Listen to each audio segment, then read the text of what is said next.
transition, these dog days of August upon me. It's a transition for me. I just completed my PhD, and I'll be defending at the end of August. So I'm in an interesting kind of liminal zone. If we pay attention, we find that these endings and beginnings are occurring, maybe not all the time, but often immediately in our context, there is a sense of transition from one life to another. And that'll be topic of the conversation today. But before that, another transition I need to announce, another ending, is that our valiant, marvelous, delightful, and fascinating co-host, Marcia Brennan, will no longer be co-hosting the show with me. Her life is becoming ever more busy and involved, and in addition, the sort of technical challenges of having two hosts in different cities using the United States' marvelous internet infrastructure were growing a bit difficult to deal with. So we decided to part ways after 5 years of doing this show, which is much longer than than it feels like. But there they are, hundreds of shows of podcasts that we've done. It's been an incredible journey, and I'm sure we'll have her back on the show to talk about her own developments and mischief making in the worlds of esoterica and pop culture practice.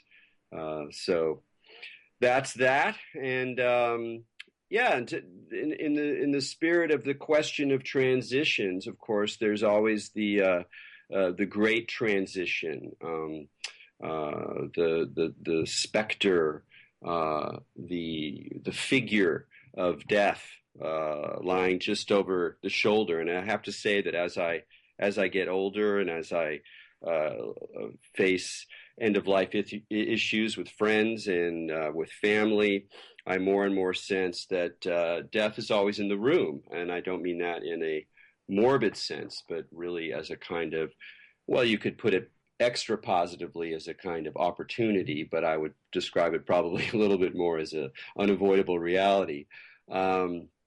And how we deal with that, of course, in our culture has long been, it's sort of a topic of the topic that doesn't exist. So we talk about how we don't deal with it very well, but we don't necessarily move on to inventing new ways of dealing with it better. That said, there are lots of folks out there who are attempting to create new contexts for end-of-life issues, for figuring out cultural, metaphysical, aesthetic ways of handling and even taking advantage of the powerful transitions that await us all personally and in our lives. And today we're going to be talking with Marcia Brennan, who I met at Rice University, where I got my PhD, who teaches art history there and is in the religious studies department. So she's very interested in the kind of crossover of aesthetics and mysticism. And in fact, I think I first encountered her work in a book she wrote about 20th century curation that talks about mysticism in the context of the museum curating consciousness. But the work that she's doing that we're going to be talking about today is a different kind of work. She, for the last 5 or 6 years, she has been working as an artist in residence at the MD Anderson Cancer Center. Rice University is located right next to this. It's basically a city of advanced medicine. It's this extraordinary, little sci-fi urban concentration of magnificent hospitals, and it's quite large. It's very impressive, and so there's a lot of relationship between the medical center and Rice University, and this is a particularly interesting one as Marcia brings her skills as an art historian, as an artist herself, and as a critical and mystical metaphysical thinker into the context of end of life, and has written some books about that. So we'll be talking about some of these issues. One note, again, since we're on the topic, I also, in this time of transition, I finally had sort of the conversation with the parents where you sit down and you really go, okay, do you have, end of life issues? How do you want to be handled? Do not resuscitate. What do you have in the way of a medical will? And those kind of questions, which can be extremely difficult. A lot of people don't want to deal with them, both the kids and the parents. And there's all sorts of strategies we come up with to avoid this. And I was a little nervous about the conversation. Thankfully, on my side, I've been thinking about death. That's been part of my practice and part of my way of viewing the world enough that I felt I kind of was up for it. And I was pleasantly surprised to discover that my mother was also very up for it. And we had a very clarifying conversation that was business-like in some ways and quite heartfelt in other ways. So for those out there, I encourage you to have that conversation. It's going to make some of these issues much better, at least on the practical side of things. It'll probably still be a nightmare, let's be honest, but it very much helps to get those conversations going before it is, as they say, too late. So with that little brief suggestion in mind, we'll welcome Marcia Brennan onto the show. Marcia, thanks for joining me on Expanding Mind. Thank you so much, Erik. Thanks for the invitation and congratulations on the PhD. Yes, thank you very much. That is a nice. It doesn't really feel like I'm really done though, because now it has to become a book. So it's sort of like I had fantasized that this completion would release me into a whole new world of unmarked possibilities, when actually I have like another year of work to do to turn this stuff into a book. But that's I think that goes with the territory. Yeah. Immediately disabused of any notions of grandeur there. Yes. Absolutely. So listen, I just love to start talking a little bit about your story of how you first got into this work. I mean, you're working as an art historian. You're writing scholarly books about these issues. You have your own interests in religion and metaphysics. Maybe a little bit more on the personal side. But at some point, you decide to cross over between Rice and MD Anderson and join up with the sort of industry of medicine and particularly in palliative care. And what drew you into interfacing with this world in the way that you did? It's such an interesting question, so it's a great place to start. It very much is the conjunction of multiple worlds. And that's one of the, leitmotifs of the conversation that I expect we'll be having today, if it does end up having leitmotifs, that idea that we can be multiple, simultaneously multiple, that we can live many lives in one lifetime. And so I will just say, before I begin to answer your question, that I am still very much working also as a modernist art historian. And I'm working with the Amen Carter in Fort Worth, Texas, on an exhibition that they're having in American modernism. And I work with the museum communities as well as the medical communities, as well as the religious studies. So the joke on this is that there's no zoning in Houston. And so that's really about urban planning, but I've taken full advantage of that and just really decided to rethink conventional borders and boundaries, whether they're existential or disciplinary or professional. And I'll just say, all for the better. And it's interesting because it just raises the question also of Houston, which is a question that's just slightly to the left of the question that you're asking me. Erik, maybe we can get to this, but I was thinking, what if you and I hadn't been in Houston? What if we had been in New Haven, right, which is where I know you come from, or Providence, right, which is where I do academically. Where could this work even happen and be sustained in this way? And what does it take to get it done? An art center, a medical center, and a university, a research university. And that's just another interesting question, is the context that allows the work to unfold. Yeah, that makes a lot of sense. I mean, that was my experience both of Rice and of Houston, that there was the boundaries were not strictly drawn, and that there was a lot of sort of porous drift. And I love that idea. I'd never made that connection between the lack of zoning in Houston, which is not quite technically true, but it is very, very liberal zoning. And the sort of more existential and professional drift. And of course, the reason that I came to Houston was that the religious studies department there, which you're a part of, and as you totally know, itself is a little more porous than most academic departments, at least in terms of creating a space where conversations about the esoteric and the mystical can take on a certain substantial quality that is often poo-pooed in other zones of academia. And I know that's something that you've also kind of explored, and we can get to that later on. But so here you are in Houston with these porous boundaries, and you decide to cross some of the lines and find yourself as an artist in residence. And I just don't even think that how many artists in residence have there been in medical institutions like MD Anderson? Well, that's an interesting question too. And so I will begin to answer this question now formally by saying that I became involved with this through my friendship, really through a personal channel, a friendship with Dr. Jennifer Wheeler. And so I don't know if you've ever had this experience where you have mutual friends and then you meet someone, and even though you've not met them before, you feel like you're meeting a sibling, a brother or a sister. And so that was very much the way that it was with Jennifer. Jennifer is an oncologist who's interested in art and art history, excuse me, and I am an art historian who is interested in medicine and embodiment. And we both met through a mutual friend. Jennifer, before she came to MD Anderson, and she's recently only just left actually to head up to Boston, but just before she came here, she founded her own nonprofit, 5013C, called Collage, the Art for Cancer Network. And the purpose of Collage was looking ahead as she was moving from New York, Weill Cornell, to Houston, was to set up a mechanism to bring art into the hospital. And so her original vision for this nonprofit was to bring visual art into the hospital by means of creation. Primarily, so there are, I think that there are 10 to 12 artists in residence, but they're all visual artists. Well, actually, that's not true. It's true that they're all visual artists. They're not all artists in residence.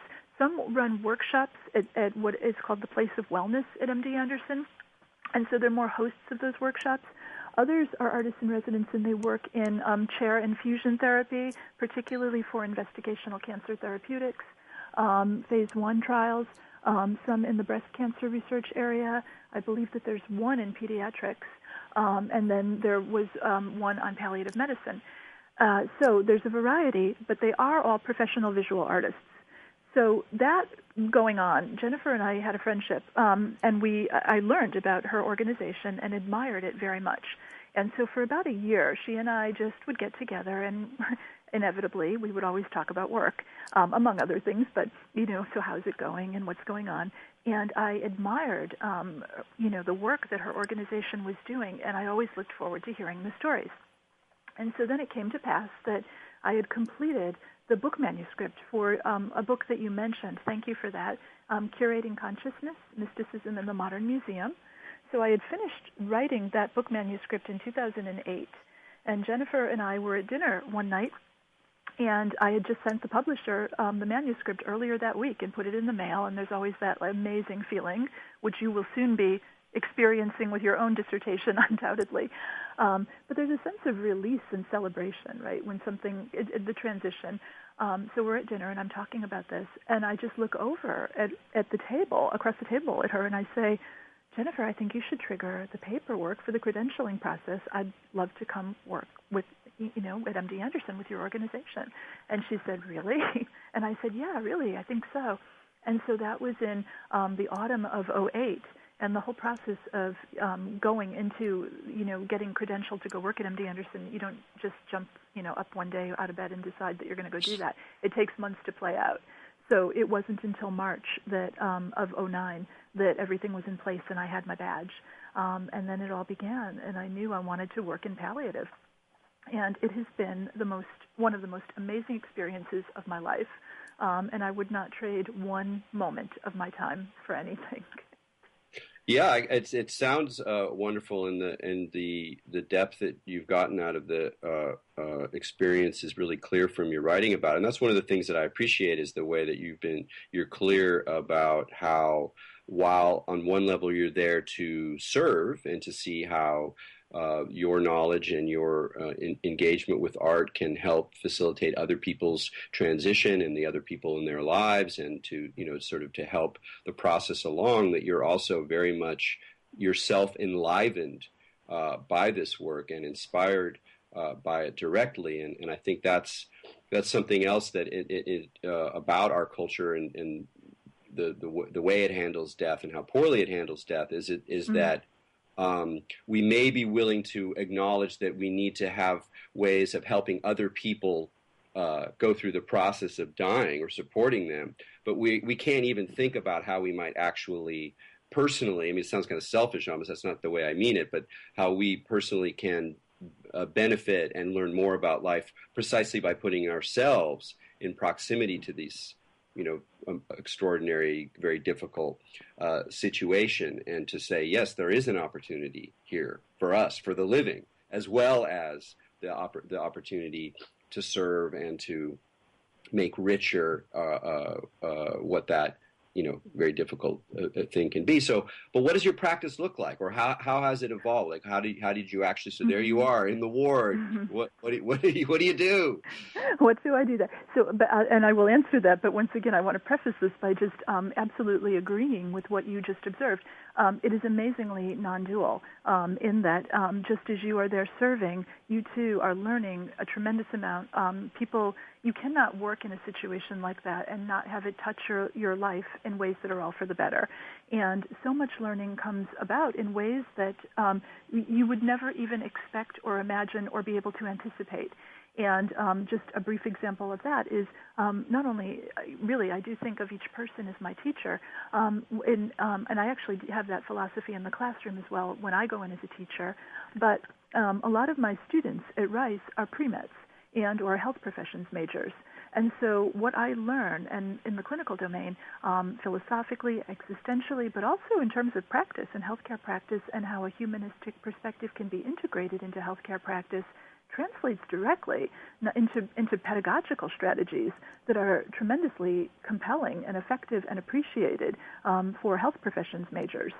And so that's just one example of one of the ways in which everyone is stronger as a result of the work, and there is an enlivening. And that part of the enlivening really happens at the academic level, the pedagogical level, and it's not even disciplinary anymore. Erik, at this point in my career, I think of the work as being meta-disciplinary, right, as being even beyond the disciplinary, because it's addressing themes and topics that are of relevance and need in our culture. And as you have said in your introductory comments here several times, our culture really doesn't know what to do with the end of life. It's the topic that doesn't exist as a topic, and people are absolutely terrified. And so that's really interesting as far as what it means to approach an area of such incredible concentrated cultural fear. Fear is so thick that it almost precludes discourse, right, in a lot of ways.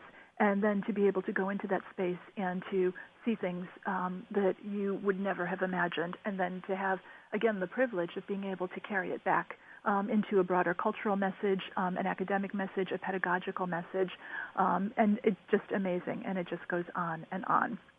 So yes. That's, again, the big picture. For the narrower picture, what do I do? Would you like me to answer that question now? No, I'm very curious. Yeah, so I am not a visual artist. This is my position, again, as an artist in residence. This is where it's unique. Everyone else is a visual artist, and they really work as professional artists with art galleries and all that. So I'm the only person who is a professor at Rice, and I'm the only person who is a writer. And so my practice is narrative.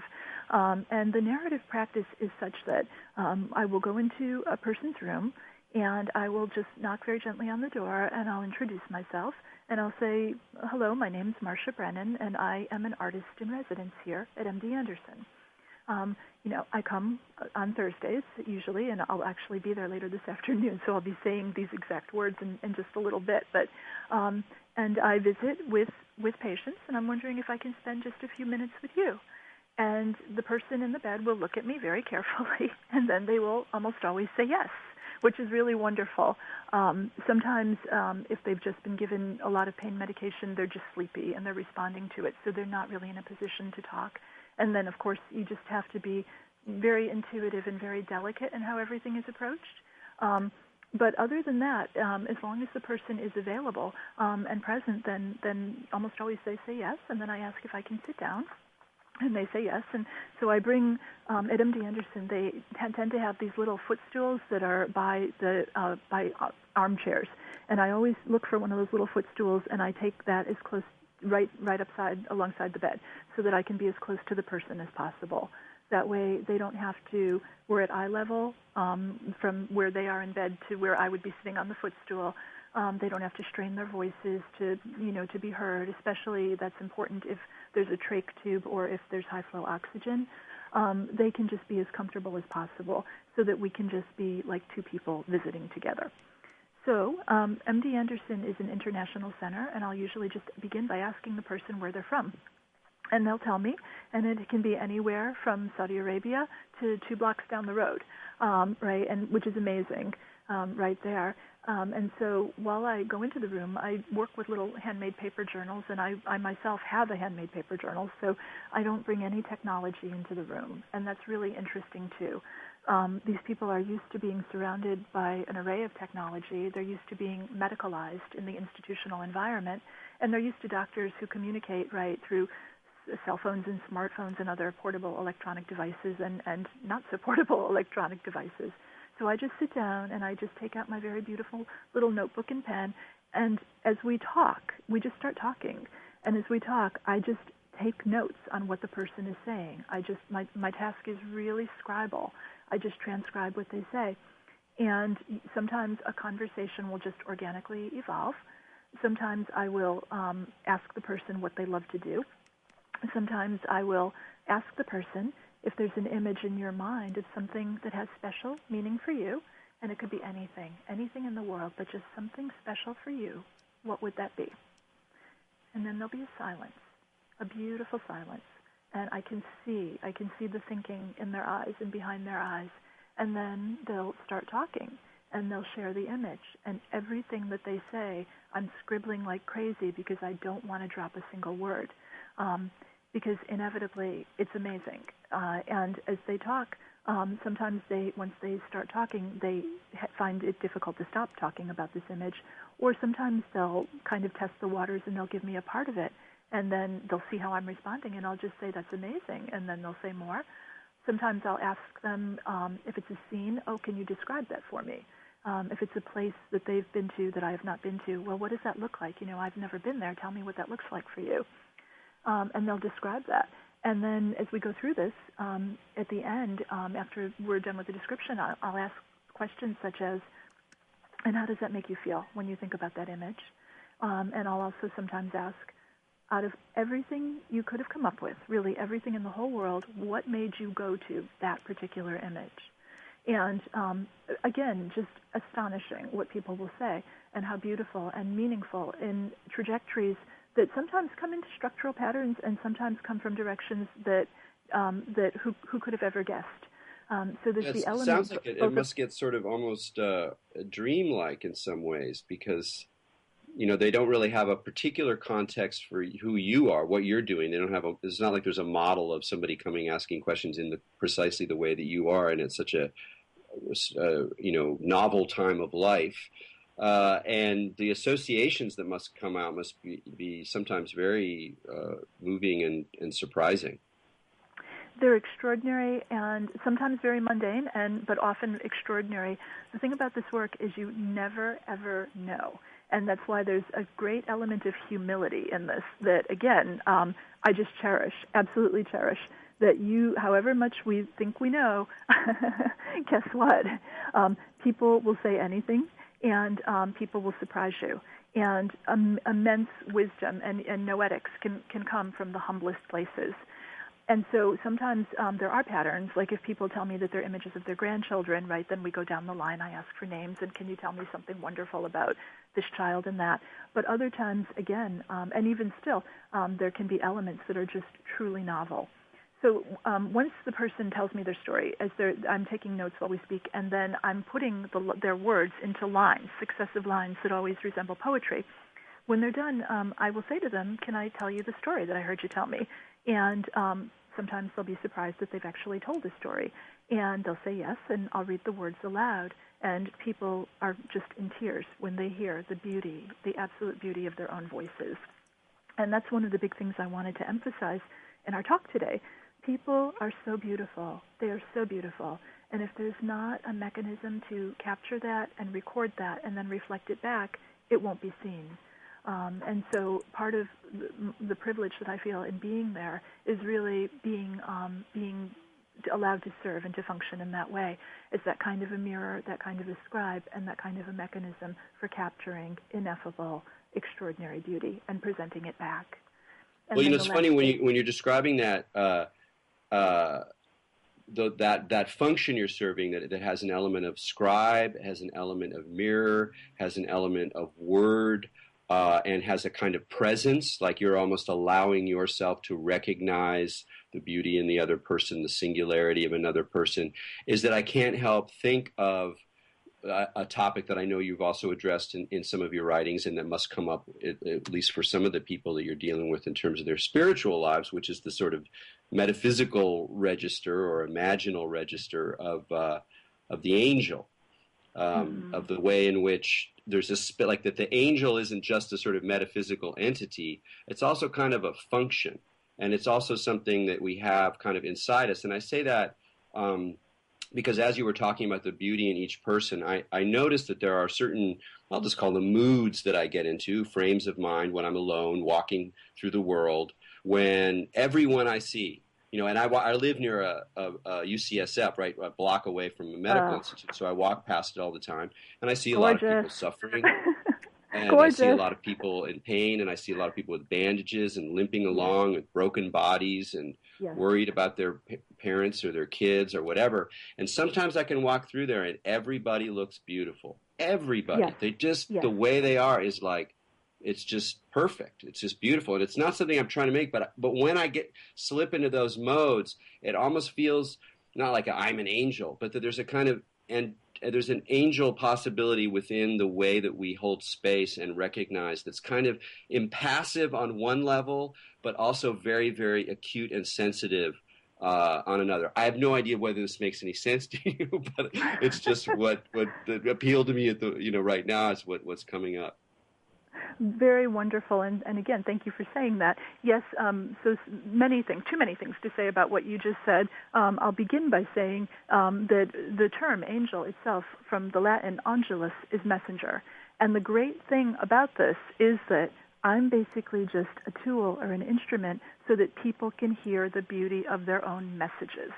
And so the extent to which there is recognition on the part of the person that they are their own angel, right? That there is an angel within them. Once they hear their own messages, there's the modality there for conscious recognition and that opportunity. Some people will get there and others will not. But whatever happens, it can only be perfect. It can only be perfect. And that is, again, just part of the privilege of being present in that way. It's just extraordinary. And that moment of recognition, absolutely beautiful. Absolutely beautiful, Erik, really. and then so you have this kind of material, you're telling a story, you're kind of creating something, and then does that become a poem? Does it become an artwork? How does the aesthetic aspect continue to be part of the process that you're doing? So aesthetics, again, is a tool. It's the modality that allows for presence and makes presence visible. So once in this case, again, it's language that's doing this. So once I read the words aloud, I do that from my own little notebook first to make sure that I got it right. So if there's a particular detail relating to a place or an anniversary date or the name of a child, right, I know what it is and how it's spelled. And so we can make any corrections or additions at that point. And then I inscribe the person's words into a handmade paper journal, which we have made up specially for this work. And the person then has a tangible product to keep and to hold on to and to share with others if they choose to do that. So they can go back to it. They can go back and read their own words again. They can have them read aloud if they want to do that. If they are still able to and wish to, use the journal as a journal for this time in their life, some people do that. Some people use the journal as a space to write letters to other people that need to be written before they pass. Some people use the journal as a communication tool to create a way for other people around them who are struggling with grief and sadness to be able to find language. It's just a very, very gentle way, again, to open things up and to keep a channel open and flowing at a time when people tend to close off and be terrified and not know what to do. So the journal stays with the person then, and I always walk out then having given the gift of that journal, the tangible gift as well as the words within it, to the person. And so that's part of what happens.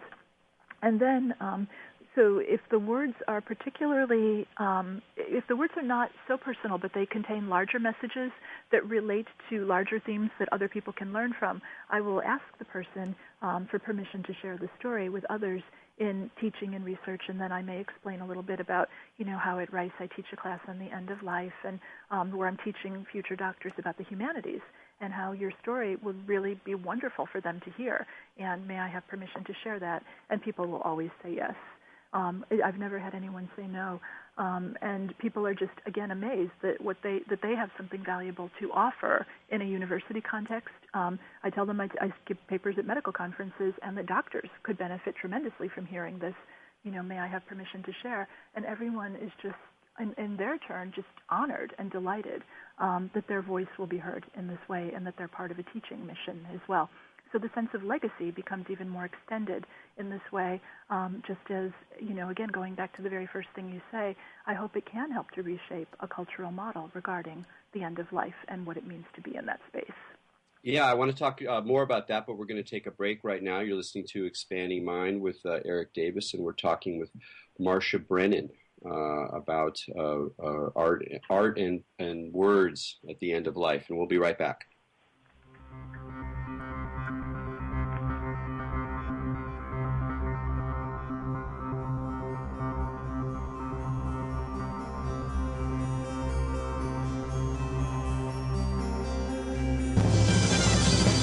This is Tony Hendra and Jeff Chrysler of the Final Edition Radio Hour on PRN, your source for organic, gluten-free, sustainable satire. This is Bobby Elias. And it's Dr. Sarah Larson, hosts of Let's Create a Better World. Our show is for your body, mind, and soul, to have the latest, greatest cultural, creative information available. Join us with our expert guests every Saturday, 2 p.m. Eastern, 11 a.m. Pacific. You can also hear our show on the phone at 619-550-0869. And don't forget about the archives. We're moving forward on PRN.FM. And we want you to come with us. Saturdays, don't forget. Every Saturday, 2 p.m. Eastern Time, 11 a.m. Pacific. Let's create a better world. Stay tuned for the best information on health and nutrition, current events, economics, the environment, and more on PRN, the Progressive Radio Network.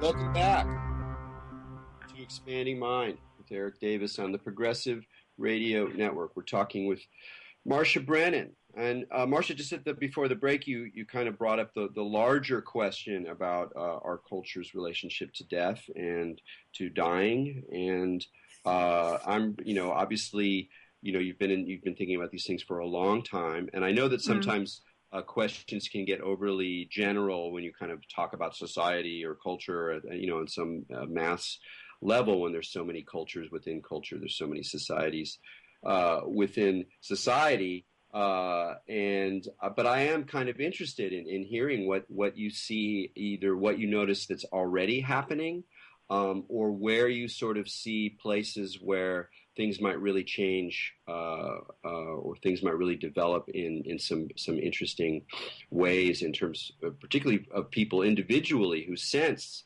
and I'm speaking totally personally here, that there is this terror and there's this kind of fuzzy blanket of half denial and half just sort of distraction. And between those two, it's very easy not to really pay attention, even though paradoxically, of course, if you look at, I mean, I always think about this, if you just look at popular media and how much, even leaving aside, hyper-violent, B movies and, really or video games, this sort of extreme realms where there's sort of a kind of a cartoon series of deaths. But even just in terms of the novels we read, the films we watch, there's so much about death.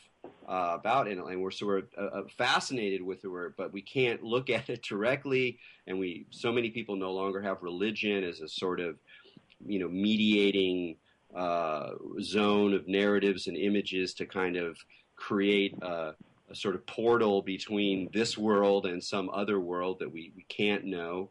And so we don't have that sort of language of mediation inside and outside the world because it's only this world, supposedly, for at least that's the kind of secular zone we live in. And it also seems to me as one of the greatest existential and aesthetic failures of secularism to me is that while there are many people within it, it's again a generalization, that for there are many people who still have a naturalistic secular point of view. When you die, who nonetheless make room for a genuine, a deep, authentic relationship with end-of-life issues, both with themselves and with other people. But there's also a kind of, pervasive, half-spoken, half-unspoken attitude that, like, look, you're alive, you enjoy it, you do what you do, and then it stops. So there's no reason to think about the end any more than you have to. And I think that's been just a terrible, terrible poverty, really, of the modern framework. And, it's not the only way people think about it, but it's definitely a dominant way that people think about it. So with all this stuff that I've laid out there, I'm really curious to see on that larger level, how do you see things changing, and where do you think we might really pay attention in order to take advantage of this opportunity and build a different kind of culture around death and dying? Again, it's fascinating, and there's really just too much to say about this, so I'll just address some of the pieces from what I've just heard you bring up. Okay, so first of all, regarding the pervasive violence in our society, it's really interesting because I think that, again, risk of generalizations aside, one of the things that I think we can safely assert is that death remains a capital fear of many, if not most people. That there's just an inherent sense of terror associated with the reality of the finality of death itself. And so what's really interesting is then how does it become translated in our culture, and how do those very modes of translation prevent modes of translation? So what I mean by that is when we see things in the media that are, again, just so horrific and gory, the kinds of films or video games that you're describing, there's just a quality of unreality to it. It's hyper mediated unreality, and so it can be integrated by not being integrated. And so it's really interesting, the paradox of deferral there. And then the other place where we see this is sometimes with documentaries on the end of life, whether they're on like a PBS Frontline special or a Bill Moyers special on these issues, and it actually takes you into an ICU unit and shows you what it looks like in there. A lot of people can't really watch that either because the medical context is so disturbing and very often dehumanized. We are still dealing with the philosophical legacy of Cartesian rationalism as underpinning contemporary bioscience, and that has to do with a mind-body split.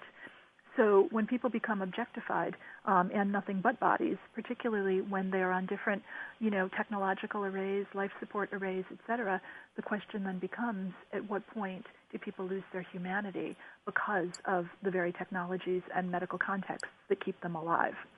So, yeah, that's it. I mean, just to stop right there, it's such a well phrased. Just even as you were describing it, I clarified part of my own existential horror and really realizing that, and I think a lot of people are even quite aware of this. And this is why people they want to avoid the hospital. They want to die at home. They want to, kind of delimit, at least, from the distance of being healthy. They want to delimit, resuscitation and being on the machines. It's less about death, which is a big unknown. I'm talking personally here, or even the physical or the psychic terror of the dying process, which is stark enough.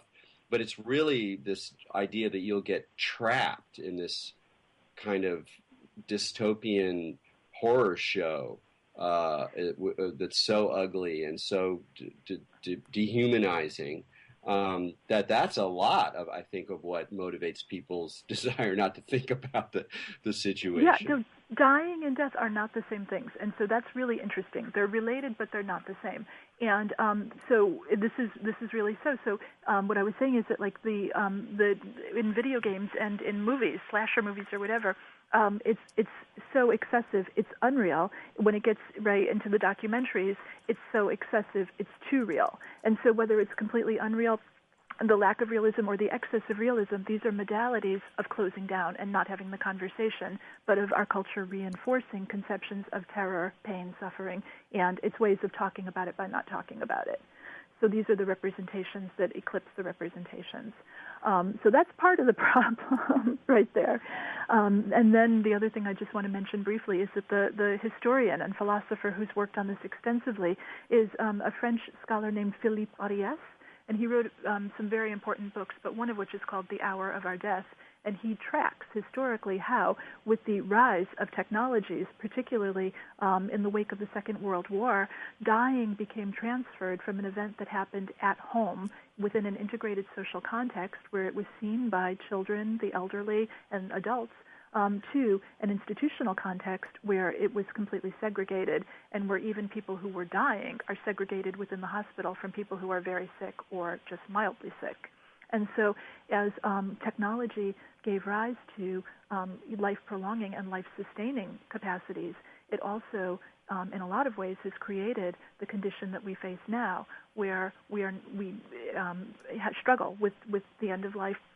We have a dislocated and even alienated discourse around death. It's no longer integrated within the patterns of life itself, and we don't quite know what to do with it, so it becomes horrific and unrepresentable. So what do you think is the way to start building that integration? How do we move forward from that basic kind of?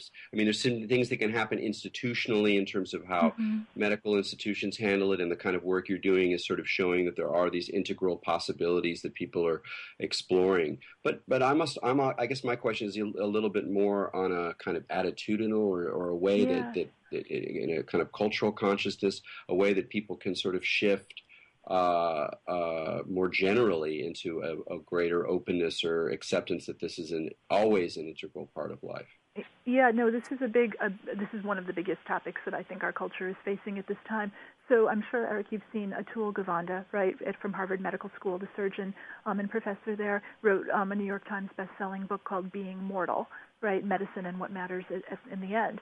And so he writes extensively about how people at the end of life are not getting what they want, and what they're getting is a lot of technology, but it's prolonging a lot of pain and suffering. And so there need to be honest conversations that happen between doctors and individuals about, yes, we can do this, but at what cost, at what consequence, and quality of life issues, and here's really what can be reasonably expected. So the fact that Gavande's book is a New York Times bestseller, is very hopeful. But at the same time, it still remains a really, really difficult subject. So how do we get traction on it? Gavande's one answer to that. There are documentaries that are called Consider the Conversation. So I heard you say earlier in the conversation, as you were introducing the podcast, that you've just begun to have this conversation with family members. But, who do you want to have speak for you if you are not in a position to speak for yourself? And so there are some popular documentaries that are recent productions on this. I don't know if you saw, but just within the past month, there was, at the congressional level, actually, and policy level, a move to have Medicare cover end-of-life conversations within routine visits with physicians so that physicians will be compensated for those conversations within a Medicare billing framework. When this came up a few years ago, Sarah Palin dismissed this under the death panel rubric, and that essentially closed down the conversation once again. But it has resurfaced only just recently regarding the Medicare compensation. So wait, sorry for clarification. What was her argument against it? Yeah, the argument against that was, and again, the rhetoric here, I'll just point out, is so utterly horrifying that the government should not be in the business of creating, well, even though it was a reimbursement, but her idea was that, and it was really a misrepresentation, that there would be government panels regarding the approval of who would get to live, and so that there would be, I guess, implicitly a financial incentive to pull the plug on the elderly, particularly when so many resources, and the very, very ill, so many financial resources are dedicated to the very last final portion of a person's life. And so that the government now I'm helping, the way you're setting it up helps me see the way in which the sort of general question about death in our culture also runs up against some of these issues about, assisted suicide and end-of-life issues, and then all of the kind of politics and religion that are around that issue, which I find very complicated. Very I don't know if we don't want to go there. We only have about, we got like 10 minutes left or so, and that's a whole other ball of wax. But highly politicized, highly ideological, but they're another mechanism whereby cultural conversations either don't happen or get closed down through alternative representations. And then the final thing I'll say as far as how we move forward on this, palliative medicine is the branch of medicine that's dedicated to providing comfort care and addressing pain control and symptom control at the end of life. And so palliative medicine is really the bridge between treatment for cure and then the palliation of symptoms and then going into a hospice rubric. So the fact that palliative medicine is becoming more and more established within hospital frameworks institutionally, that also is very helpful.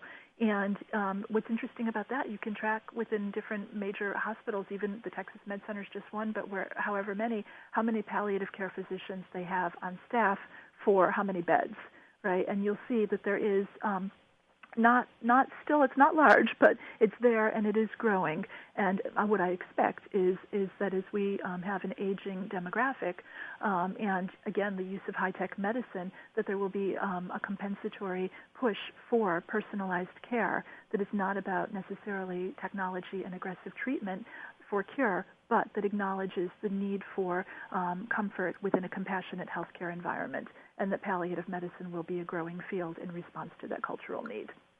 Wow. And then how much work are you doing in the sort of, putting the word out? I mean, you're writing your books, you're continuing to do your work, you're working as a scholar. But when you start talking about this way, I'm like, man, I mean, you mentioned going to medical conferences. It sounds like you really, you're in a position to really help this process along at large scale institutional levels, as well as just the local opportunities that you've been able to explore on a more personal level. You put your finger right on, what does Marcia want to do next with her life, right? And so, again, I'm a tenured full professor at Rice, and that's a platform of enormous privilege to work from. And so I have not chosen to found my own nonprofit to do the kind of work that you're doing, but that is one of the questions regarding, is this a model now, even for practice at the narrative level and intervention that should be adopted in other healthcare centers? Do we apply for grants for that? Where do we go? Do we generate funding?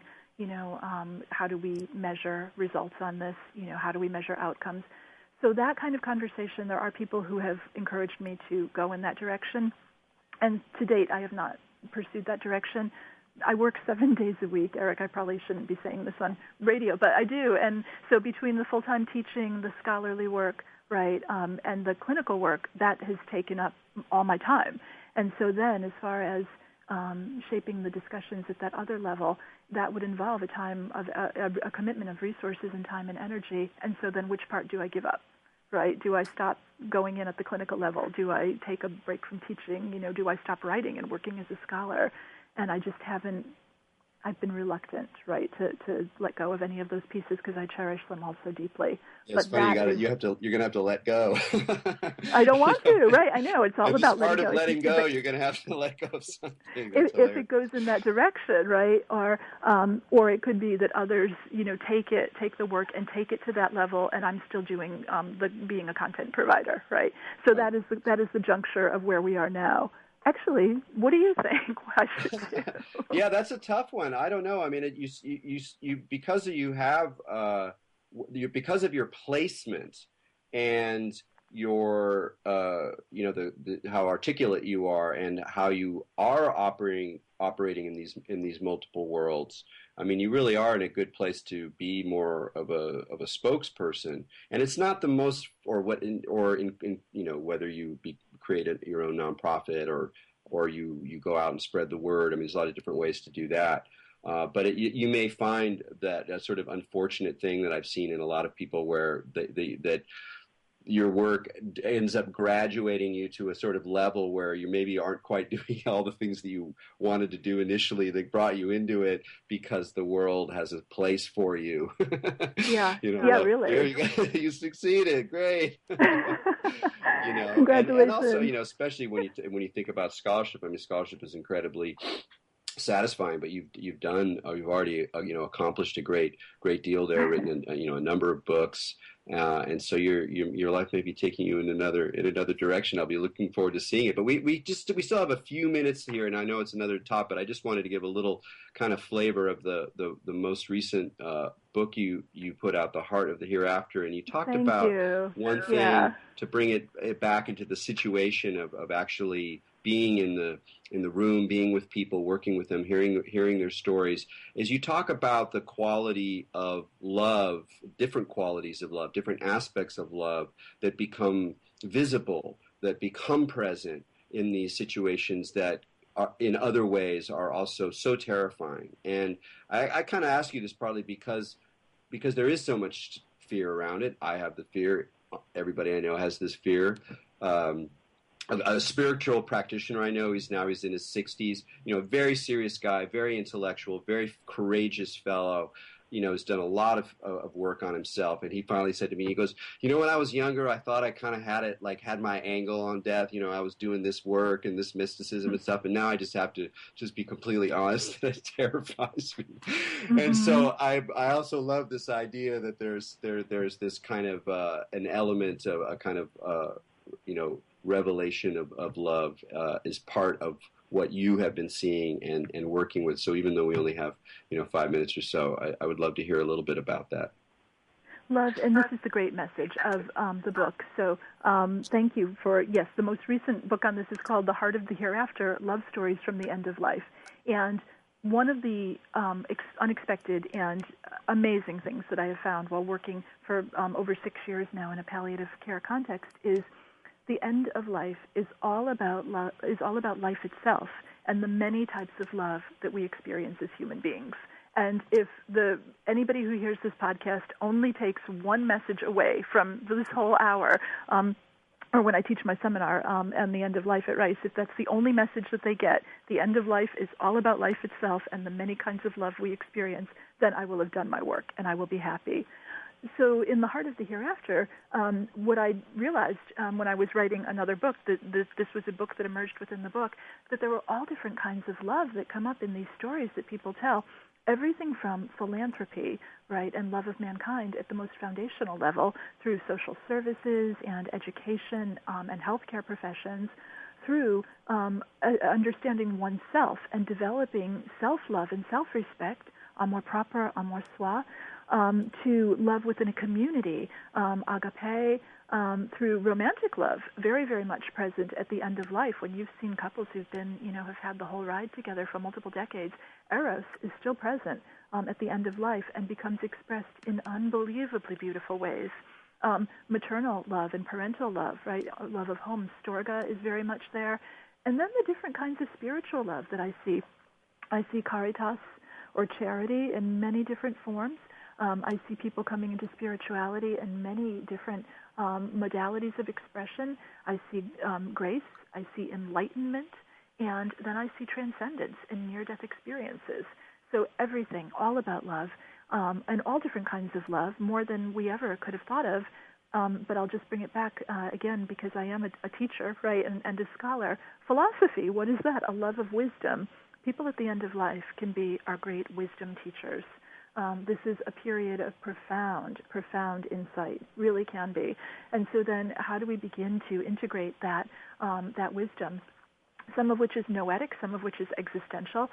Again, it's everything. It's the whole spectrum, some of which is ethical, frankly. How do we begin to integrate that knowledge into our own philosophical structures beyond the boundaries that now do exist?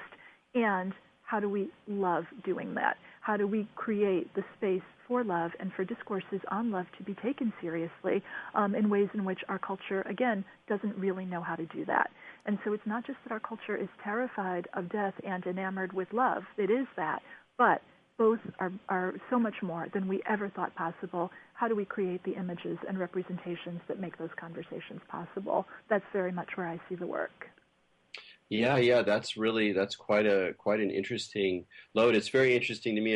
Again, just a last kind of a final comment on another topic. One of the things that we talk about a lot on this show is psychedelic research and how people are trying to now. There's a big shift. There's a renaissance in psychedelic research. People are trying to figure out what to do with these things. What do they mean? What do they tell us about how mind and brain work, et cetera, et cetera.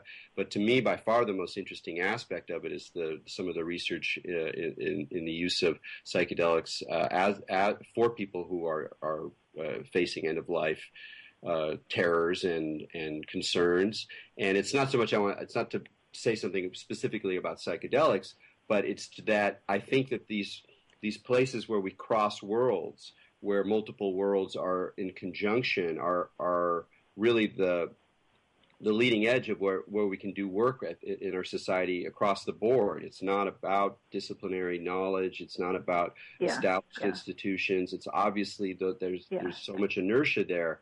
And it seems to me, the more and more I think about it and work with it, that death is a place where all the multiple worlds meet. If you can do work and face work, doing your work, creative work in that space, then like you've been doing, then I think a lot of there's so many different dimensions that are kind of required and open up from that work.